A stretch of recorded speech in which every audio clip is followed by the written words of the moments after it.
téléspectateurs de Cherifla TV, merci à vous qui nous suivez quotidiennement. Au sommaire de cette édition, nous sommes le 22 septembre 2016.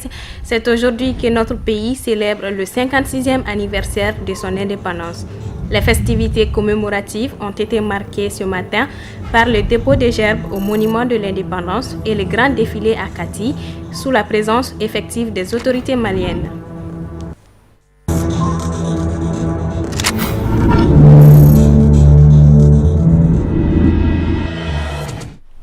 Mesdames et messieurs, bonsoir. 22 septembre 1960, 22 septembre 2016, voilà 56 ans que notre pays accédait à la souveraineté nationale et internationale. Les festivités marquant la commémoration du 56e anniversaire ont démarré depuis hier avec le lancement officiel de la Biennale artistique et culturelle. Deux cérémonies majeures ont meublé la journée d'aujourd'hui. Le traditionnel dépôt de gerbes au monument de l'indépendance, puis le grand défilé des corps armés à Kati, Amadou Diarra et Fousseini Keita. C'est un monument de l'indépendance remis à neuf qui a accueilli ce matin les officiels du Mali, les corps diplomatiques accrédités, le président de l'Assemblée nationale, le chef du gouvernement, le tout sous la haute présidence de son Excellence Ibrahim Boubacar Keïta pour son traditionnel dépôt de gerbes. Un exercice hautement patriotique auquel se sont prêtés les prédécesseurs d'Ibk en cette heureuse occasion. C'est un sentiment de plénitude, dira le chef de l'État, pour tout bon Malien. Sentiment du devoir bien accompli, mais également jour de gloire pour les pères fondateurs de l'indépendance du Mali qui ont tracé la voie à cette nouvelle génération. Modibo Keïta est encore cité et sera toujours une référence avec ses pères de premières heures qui resteront à jamais des modèles de vie pour nous. À la question de savoir sous quel signe la célébration de ce 56e anniversaire est placée, le chef de l'État sans ambiguïté répondra espoir, le signe du renouveau qui reste perceptible partout. Ibk se dit également fier de citer les élèves qui ont reçu les trophées de l'excellence en début de semaine au palais présidentiel. Toute chose qui donne de l'espoir et de croire en le Mali. On aura une fois de plus retenu que cette traditionnelle cérémonie de dépôt de gerbes revêt un caractère plus que jamais symbolique pour nos chefs d'État ainsi que pour la nation entière. La fibre patriotique qui nous anime tous nous oblige donc à souhaiter joyeuse fête d'anniversaire à notre cher pays. Que Dieu bénisse le Mali.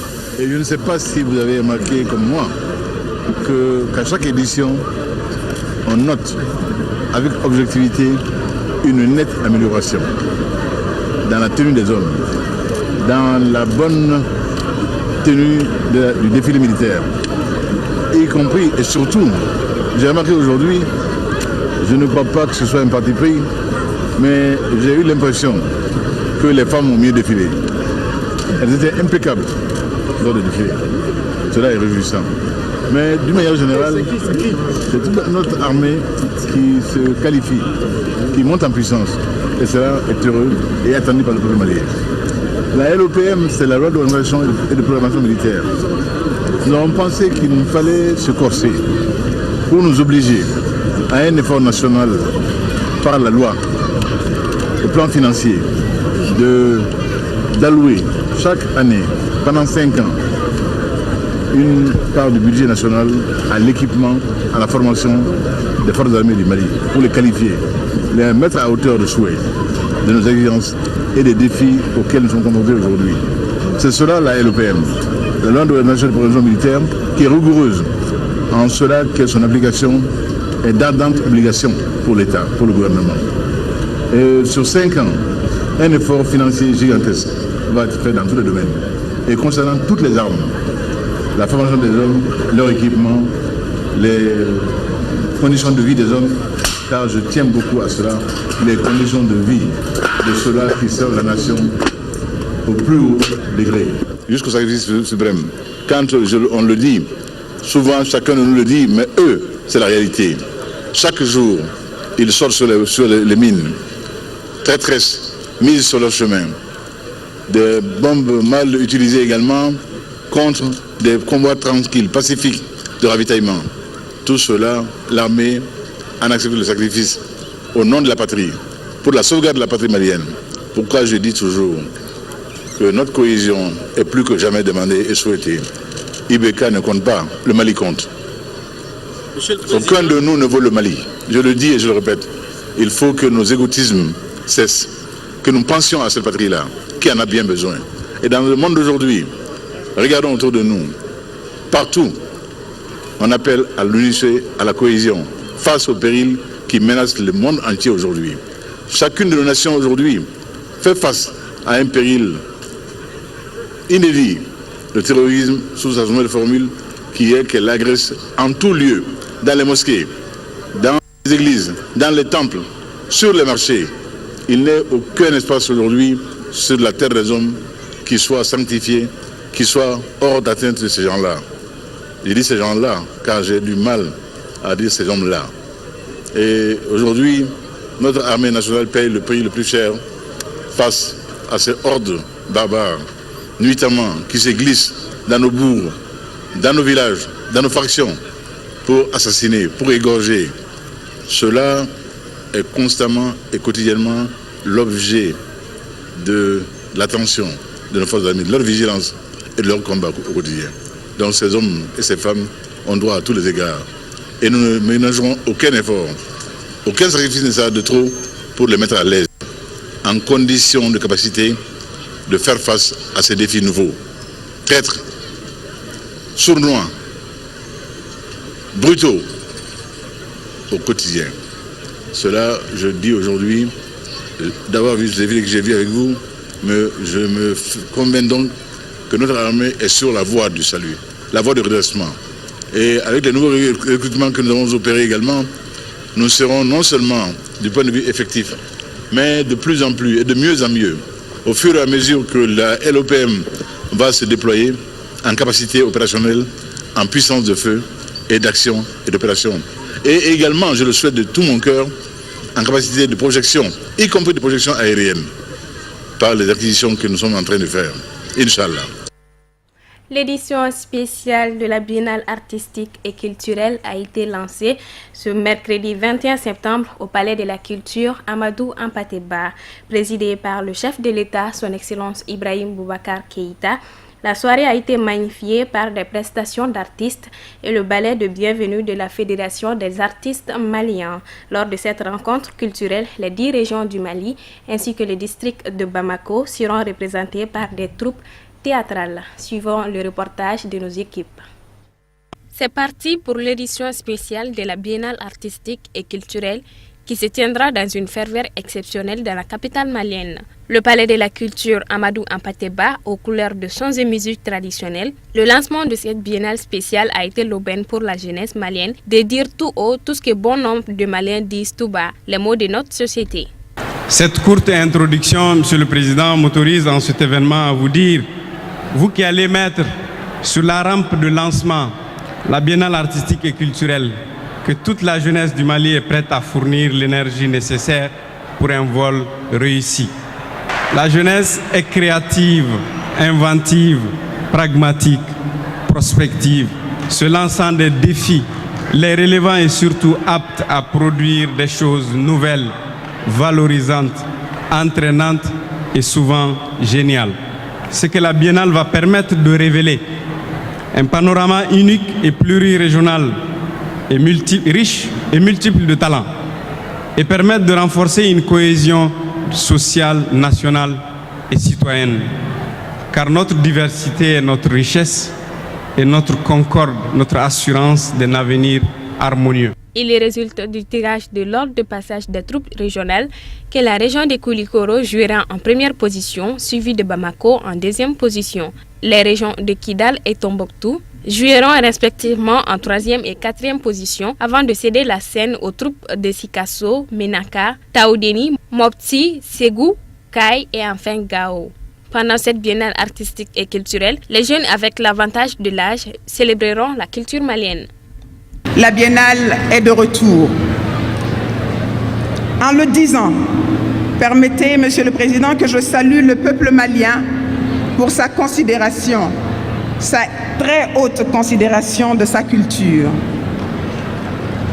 En effet, nous n'avons de cesse d'être émerveillés par l'engagement spontané des Maliens pour tous les projets de valorisation de notre culture, de notre histoire et de notre civilisation que nous essayons de mettre en place.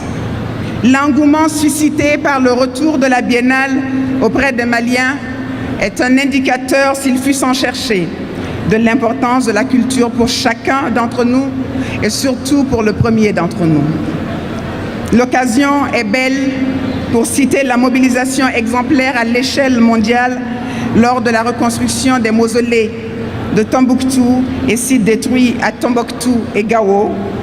L'occasion est aussi belle pour rappeler ainsi l'esprit de défense de l'intérêt national lors des négociations pour l'adoption du projet de décret portant modalité de la perception et de la répartition des redevances de droits d'auteur et des droits voisins. Mais je voudrais particulièrement saisir cette opportunité pour saluer la mobilisation sans pareil de tous les acteurs de Bamako et des autres régions du Mali à l'annonce de l'organisation de l'édition spéciale de la Biennale à Bamako. La cérémonie de lancement de cette édition spéciale de la Biennale artistique et culturelle a été marquée par des prestations d'artistes et les ballets de la Fédération malienne des artistes, comme pour lancer un message de paix et d'espoir. Au cours de cette même cérémonie de lancement de la Biennale artistique et culturelle, édition spéciale qui réunira toute la jeunesse malienne, le président de la République n'a pas manqué d'évoquer le rôle de celle-ci dans la mise en œuvre de l'accord pour la paix et la réconciliation au Mali, issu du processus d'Alger. Nous vous proposons un extrait. Notre pays s'est engagé dans un processus de paix et de réconciliation qui mobilise et qui dit continuer à mobiliser l'ensemble des fils et filles de ce pays. La signature de l'accord de paix, l'accord pour la paix et la réconciliation, issu du processus d'Alger, a été un engagement fort des parties, toutes les parties, à aller ensemble à la paix pour rétablir la stabilité de notre pays. Cet engagement en appelle d'autres qui sont de l'ordre de l'association de l'acte à la parole. Il nous est à cœur, et toute la communauté nous est témoin, de conduire ce processus à son terme pour les enfants du Mali d'aujourd'hui, pour les enfants du Mali de demain. C'est pourquoi j'ai engagé le gouvernement à mettre en œuvre les points de l'accord, chacun en ce qui le concerne. Après 6 ans d'interruption, suite à la crise que nous avons connue, le gouvernement du Mali, dans son combat pour la recherche d'une paix durable, s'est engagé à donner une réponse favorable à l'une des plus grandes attentes des communautés, à savoir la reprise de la Biennale artistique et culturelle.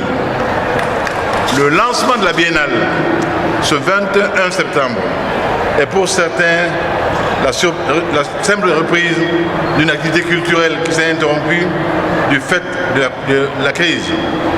Mais pour moi, il s'agit là d'un pas de plus vers la paix au Mali.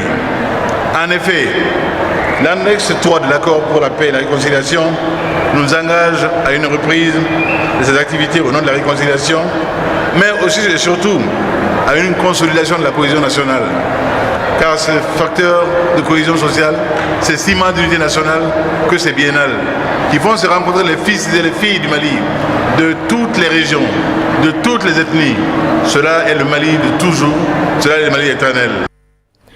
En prélude aux activités de la campagne nationale de lutte contre la chimioprévention du paludisme saisonnier, une conférence de presse fut organisée par les acteurs sanitaires ce mercredi matin dans les locaux de l'Organisation mondiale de la santé pour mieux véhiculer les informations de prévention avec un objectif final d'éradiquer le paludisme d'ici l'horizon 2030. Amadou Kamara et Seydou Niari.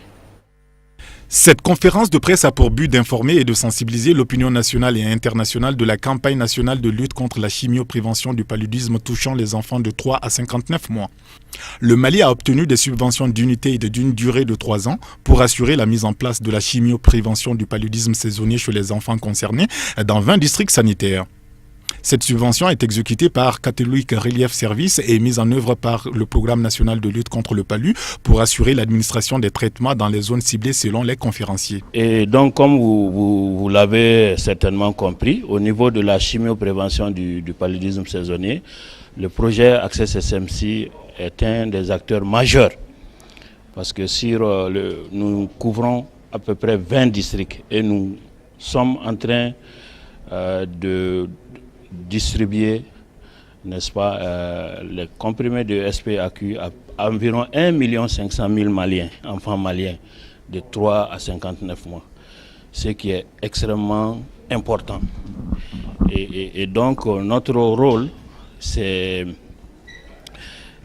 d'expliquer, n'est-ce pas, c'est de dire aux journalistes le remarquable travail de distribution que CRS Access SMC est en train de faire au Mali et demander, parce que nous avons déjà commencé avec les séries de passages, et demander aux journalistes de relayer l'information au niveau des communautés pour que les mamans puissent quand même amener les enfants à prendre ces médicaments qui sont inoffensifs, qui ont fait leurs preuves et qui sont très très efficaces. Et si ces médicaments sont pris pendant les 4 mois, où en tout cas le palu frappe beaucoup plus les enfants, c'est sûr que les enfants seront protégés. Ok? Donc c'est ce message fort que nous voulions donner aux journalistes que vous êtes pour que vous relayez ces informations au niveau de la communauté. L'objectif principal de cette conférence de presse est de vulgariser la stratégie de la chimioprévention du paludisme saisonnier en vue d'une meilleure implication des médias dans la sensibilisation des populations bénéficiaires. Voilà, c'était un reportage signé Amadou Kamara et Mohamed Sidibé avec la voix de Amadou Diarra. C'est donc tout pour aujourd'hui. Merci de nous avoir suivis. Le programme continue sur Cherifla TV. Bonsoir.